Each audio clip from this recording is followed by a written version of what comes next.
Shall we begin?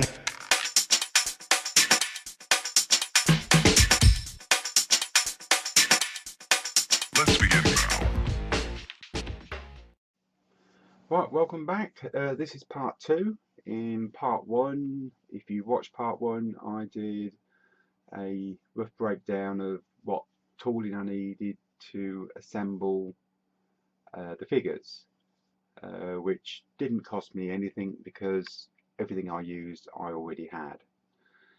Part 2, well, this comes in a little bit more expensive because I actually had to go out and buy things. Well, I didn't have to go out, I ordered them via the internet.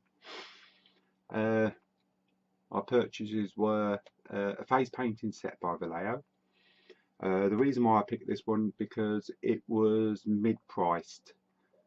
I think it came in about £15. The second one that I purchased was the War Games British uniform one. I think that came in at about £10.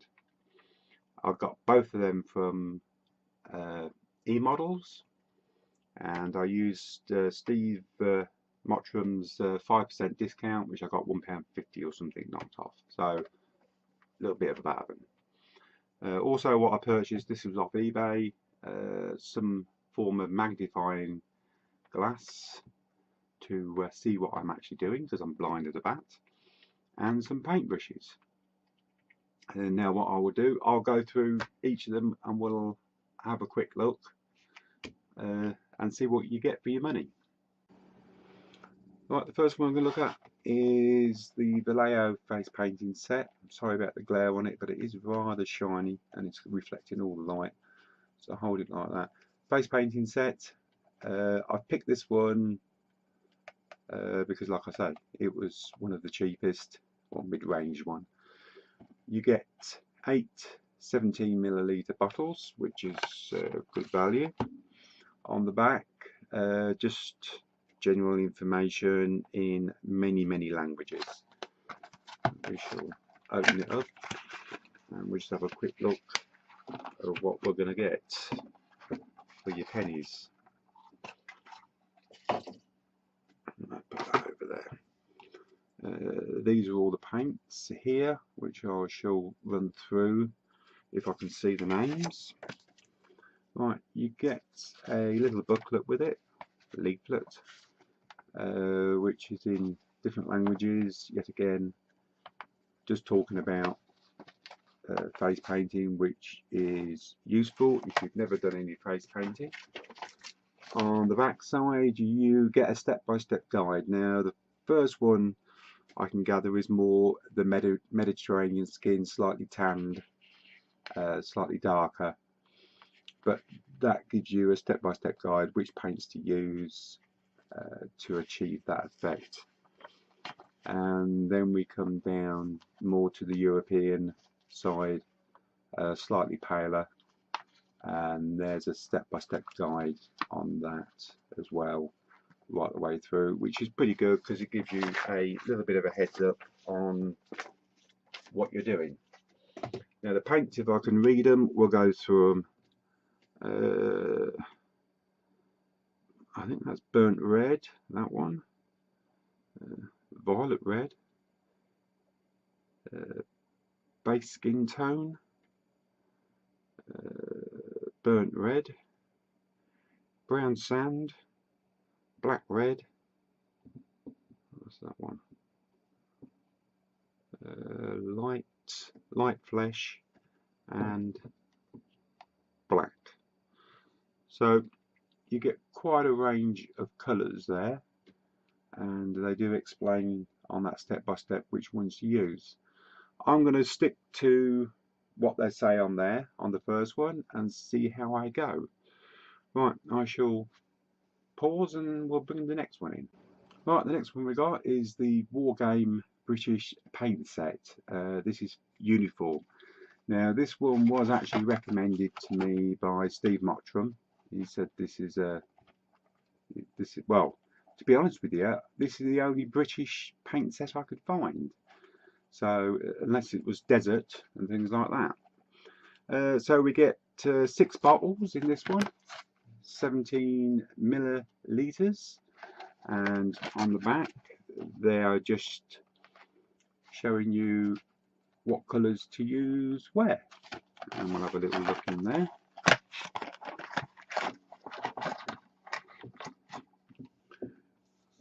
I say, if I can read them, I will read them out to you. So you get these 6 bottles. You get Flat Earth.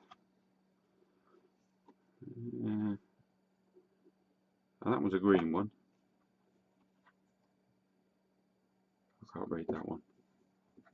So I need different glasses to read, and different glasses. That's, oh, I can read that as English uniform. That is khaki, I can see that. And Russian uniform, World War II. So we've got Russian uniform as well. And on the box they are just telling you where to, we got Russian uniform, that's used on the helmet. English uniform, well, that's used on the uniform, isn't it? Khaki, by the look of it, is used on the webbing. And they're giving you some other colours here which are not included. Flat flesh. Did we have that one? I don't remember seeing that one. No, I don't think we did. Yeah, so they're telling you lies on there. Khaki. No, you don't get the flesh one. It's just you get all the uniform ones. I suppose that's the reason why it's called a British paint set, isn't it? Yes, right, so we'll pause and we'll go on to the next one. Right, nothing too exciting. Set of paintbrushes. I picked these up off eBay. They run from 10-0, 3-0, 2-0 and 5-0, and they're quite small and delicate. But when I was rummaging around my little man cave, as we all call them, I did actually find some new brushes, so I still bought some anyway. They're nothing to interest. The next thing I purchased was some sort of magnification. Most people go for the visors. I just fancied to be slightly different. These are quite simple. You've got a small clip, you have a lens, and then that clips onto there. Look at it. When it gets it on, like that, like so, as you can see. And I have my glasses here, and then these actually clip just to your glasses, like so, as you can see. And then you can just adjust or take away whatever you want. Now, I thought these would be easier for me because I don't like things perched on my head, so I thought that would be just a sensible way. I'll see how I get on with it. That's not really put on properly. Look at that, so I can do the job properly. That clips onto there like that. So you can still wear your glasses, and I can still see what I'm doing. A little bit close up. There we go. A little bit cockeyed, but there you go. Well, I think that's because I've got it cockeyed. So that's my purchases. So from here, I now will go on to how far I've got with my troops, and we'll have a quick look at them. Right, and as another suggestion that whoever you are left me a little suggestion that I should do, and that was to create myself a wet palette, which I have done. Now, as you can see, this wet palette has been used, which I've been using, and these paints were put on last night and they're still wet. I can still use them. For those who don't know how to make a wet palette up. And it's got quite a bit of water on it now while I've moved it around. I found this in my young lady's cupboard. Tupperware container of some shape, size, or description with a lid. Then I robbed some sponges from under the sink that she uses. They normally have a green scourer on. I did take 3 of these. I took the green scourer off and just positioned them in the box so it made a nice flat surface, and pinched some baking paper, which that's all that is, and cut that to size and fitted it on top, and it works absolutely brilliantly. So I can actually take that away when I finish with it, but it's kept the paint moist and usable. A very good suggestion, and I've impressed myself with that little thing, and thank you very much to whoever you are. I'll put his name up underneath, but he knows who he is. So I just thought I'd just pop that in, and we'll move on. Right, we're back with the troops. This is as far as I've got with my troops at the moment. I have primed them. I will go a little bit closer. I'll pause you again in a minute and I'll go up a little bit closer to them. I've just primed them white, ready for painting, and I've done the helmets, and I've also done all their weaponry, and also I've made myself a little gadget which I will show you in a few seconds. But what I should do now, I shall pause you and I'll get a bit closer just to 1 or 2 of them, just so you can see what I've been up to.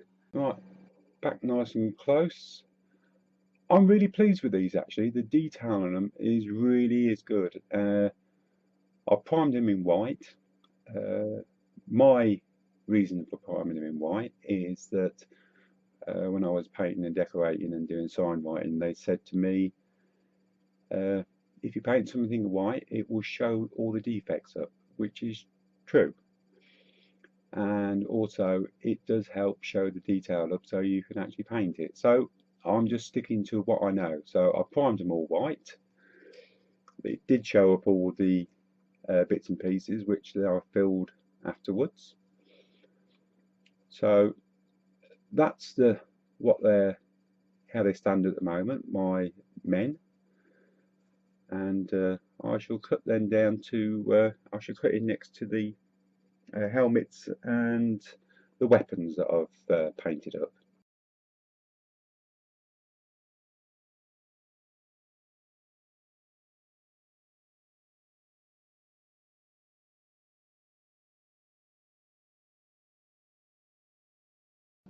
Right, I thought I'd show you my little thing. Right, I've watched quite a few videos when people have shown me, you know, when they've been doing their sold troops and that. Now, they've always had them stuck to the top of paint tins and good knows what else. Well, I didn't like that idea to start off with, so my whole idea was originally a piece of wire through the bottom. This is how the idea started off, so I could actually stand my troops. But what I found was that my fingers were touching parts that I didn't want to be touched. So the next idea was I'd use a crocodile clip like so, and so then I drilled another set of holes at the back here to take this. Now that was okay, but it didn't really give me enough to move my man around and actually keep it steady. So I came up with this. Now it's just a small piece of doweling. I don't know if you can see, it's got a hole drilled in the end. It's got a small grip nut with a nut that's super glued in, and I just insert that into there, a little bit of a tighten to keep it steady. and that means, I mean, this bit of stick's quite long, but it gives me something now to, I can rest against something to hold it still, and I can still lean against something to actually paint my figures. I'm quite happy with that. It should work. It should work for me. But I just thought I'd show you that bit anyway. So that's that bit. And the thing about it, when you finish with that one, you put it back and you can pick the next one up and do it. And it's a universal thing. There we go. I love my little jigs. I love little things like that. Anyway, I thought I'd show you that, and I think that's the end. It is. It's the end. And we'll see you on the next update.